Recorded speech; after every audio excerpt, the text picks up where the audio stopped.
जालन्यात gas agency धारकांची जिल्हा पुरवठा अधिकाऱ्यांसोबत बैठक. घरगुती गॅसचा पुरेसा साठा उपलब्ध. जालना जिल्ह्यात गॅस पुरवठ्याबाबत निर्माण झालेल्या परिस्थितीच्या पार्श्वभूमीवर जिल्हा पुरवठा अधिकारी सविता चौधरी यांनी गॅस एजन्सी धारकांची बैठक घेतली. मागील काही दिवसांपासून गॅस उपलब्ध होत नसल्यानं ग्राहकांनी गॅस एजन्सीवर मोठी गर्दी केली होती. तसेच बुकिंग होत नसल्यामुळे नागरिक त्रस्त झाले होते. या पार्श्वभूमीवर झालेल्या बैठकीत घरगुती गॅसचा सुरळीत साठा उपलब्ध असल्याची माहिती देण्यात आली आहे. सध्या व्यावसायिक गॅस सिलेंडरचा पुरवठा तात्पुरता बंद करण्यात आला असून रुग्णालय आणि वसतिगृहासारख्या महत्त्वाच्या ठिकाणी प्राधान्याने गॅस पुरवठा केला जातोय. तसेच घरगुती गॅसचा 3 दिवसांचा साठा सुरळीत उपलब्ध असल्याचं सांगण्यात आलेलं आहे. शहर भागांसाठी 30 दिवसांची तर ग्रामीण भागासाठी 45 दिवसांची बुकिंग मर्यादा निश्चित करण्यात आली आहे.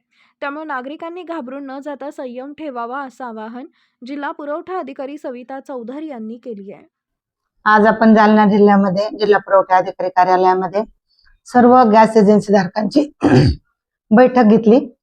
जे लोकांना त्रास होत आहे, वेगवेगळ्या बातम्या येत आहेत, त्याच्यामुळे लोकांनी पॅनिक होत आहेत की गॅस मिळत नाही.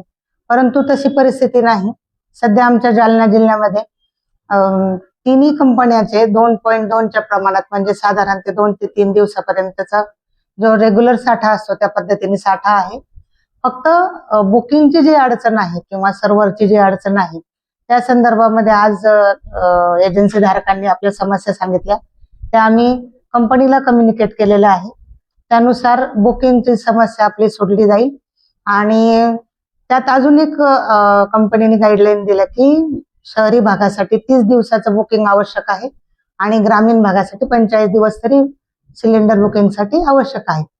तरी मला असं आवाहन करायचं आहे की जिल्ह्यामधल्या सर्व नागरिकांनी गॅस संदर्भात साधारणतः आपलं डोमेस्टिक गॅस बद्दल बोलते मी. डोमेस्टिक गॅस सगळ्यांना उपलब्ध होत आहे. तरी कुणी पॅनिक होऊ नये, कुठली लॉ अँड ऑर्डरची परिस्थिती क्रिएट होणार नाही यासाठी सगळ्यांनी आवाहन करण्यात आहे, दक्षता घेण्यात येते. कमर्शियल गॅस हो, कमर्शियल गॅस संदर्भात कंपनीकडून तशा सूचनाच आहेत की त्याबद्दलचे गॅसेस बंदच आहेत कमर्शियल.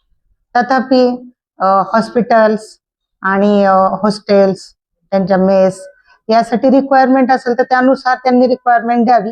संबंधित गॅस एजन्सीला जिथून ते घेत होते यापूर्वी त्यांनाच त्याची मागणी नोंदवावी आणि ते मागणीनुसार कंपनी अप्रूव्ह करून त्यांनाही ते प्रोव्हाइड केलं जाईल. मॅडमला आम्ही समस्या सांगल्या, आमच्या पुरवठा व्यवस्थित चालू आहे म्हणून सांगितलं.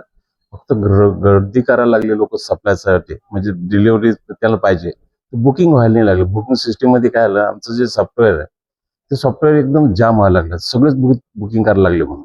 पण थोडंसं ते काय आलं, लोकांच्या मनामध्ये प्रॉब्लेम असं वाटायला लागलं की सिलेंडर मिळणार नाही. सिलेंडर मिळून राहिले, सप्लाय चालू आहे, पण थोडंसं जास्त गर्दी करू राहिले लोक. ते समस्या सांगला आम्ही. जालना जिल्ह्यामध्ये किती दिवसाचा म्हणजे आता सध्या स्टॉक आहे? स्टॉक 2 दिवसाचा. काय सत्य परिस्थिती काय? सत्य परिस्थिती स्टॉक आहे आमच्याकडे. 2 दिवसाचा स्टॉक कंटिन्यू चालूच राहतो. 2 दिवसात रोटेशन चालूच असतं. त्यात काही खंड नाही. ज्याला वाटलं त्याला मिळत सिलेंडर. फक्त लोक काय करू राहिले, जास्त बुकिंग करू राहिले. 3 पट बुकिंग झालेले आमच्याकडे आज. जे नॉर्मली 800-700चे बुकिंग असते ते डबल झाले, म्हणजे 1600-1700ची बुकिंग झाली. काय अशी परिस्थिती काय निर्माण झाली? ही परिस्थिती ह्या चॅनलमुळे झालेली. टीव्ही चॅनलवर लोक बघायला लागले किंवा काय प्रॉब्लेम सगळीकडे तुटवडा, तर मग याला वाटायला आपल्याकडे तुटवडा पडत म्हणून लोक त्रास देऊ राहिले. बाकी काही नाही. बुकिंगचं असं साधारणतः काय टायमिंग किती? बुकिंगचा टाइम काय केलेला आहे, 30 दिवसाचा केलेला आता सध्या. आणि ग्रामीणला 45 दिवसाचं केलेलं आहे. गॅस एजन्सीनं केलं आहे आणि सप्लाय चालू आहे. गॅस एजन्सी सप्लाय प्रॉब्लेम नाहीये, पण लोकांना हे पॅनिक करू राहिले म्हणून प्रॉब्लेम वाढवाल. तुम्ही जर आव्हान केलं आमच्या माध्यमातून, तुमच्या माध्यमातून की प्रॉब्लेम काहीच नाही, तुम्ही प्रॉब्लेम करू नका, तुम्हाला सगळ्याला सिलेंडर मिळेल. आणि उन्हाळ्याचे दिवस आहे, पॅनिक होऊ नका. गॅस जास्त लागत उन्हाळ्यामध्ये आणि सगळं काही व्यवस्थित चालू आहे. कमर्शियल गॅस काय परिस्थिती? कमर्शियल सप्लाय बंद आहे सध्या, कंपन्यांनी बंद केलंय. मग काही ब्लॅकमेल असं काही मार्केट? नाही, तसं काही नाहीये. आता ते काय म्हणजे हॉटेल मालकाला काय सप्लाय करणार गव्हर्नमेंट, त्याचं प्लॅन चालू आहे. त्यांचे निवेदन गेलं होतं कलेक्टर साहेबांकडे. ते आता काय होईल ते आम्हाला माहित. तुम्ही जालन्याच्या नागरिकांना काय आव्हान करणार? आम्ही हेच अध्यक्षाच्या माध्यमातून मी असं आव्हान करतो की लोकांना पॅनिक होऊ नये, रश करू नये. बुकिंग केलं तर ऑटोमॅटिक मिळून जात. त्याला सिलेंडर घरपोच देऊ राहिलो आम्ही, काय प्रॉब्लेम. आणि रश केल्यानं काय होणार, आम्हाला काम नाही सुधरू राहिलं. त्यांनी लोकांना माझं आव्हान आहे की त्यांनी एजीच्या दिवस बुक केलं की फोन केला तरी चालतं, येऊन जातं. काय नाव आपलं? माझं नाव भगवानराव देशमुख, आनंद गॅस सर्व्हिस.